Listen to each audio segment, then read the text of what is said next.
Hi friends, ముందుగా అయితే రైతన్నలందరికీ ఆరుద్ర కార్తీ శుభాకాంక్షలు ఫ్రెండ్స్. ఈ కార్తీలో అయితే వర్షాలు అయితే బాగా పడతాయని అంటారు. పెద్దమ్మలు చిన్నమ్మలు అయితే వర్షాలు అయితే ఈ కార్తీలో పడతాయిరా. ఈ కార్తీలో పడకపోతే చాలా తక్కువ. ఇక మనకైతే పత్తి గింజలు అయితే పెట్టినాం ఫ్రెండ్స్. ఇగో మళ్ళీ రెండోసారి గింజలు కూడా కొంచెం తక్కువనే మొలిచినాయి. మళ్ళీ పెట్టాలి వర్షం పడితే. ఈసారి అయితే వర్షాలు అయితే పడతలేవు ఫ్రెండ్స్.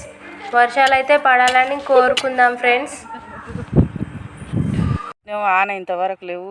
వీడికి రెండో దమ్ము అయింది, మళ్ళీ మూడో దమ్ము పెట్టవలసి వస్తట్టుంది. ఆనలే. వానమ్మ వానమ్మ ఒక్కసారన్న వచ్చిపోవే వానమ్మ.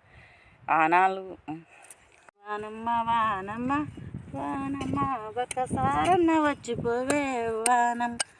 మూటల్ల కాడలు మొత్తుకోమని వానమ్మ వానమ్మ వానమ్మ ఒక్కసారన్న వచ్చిపో.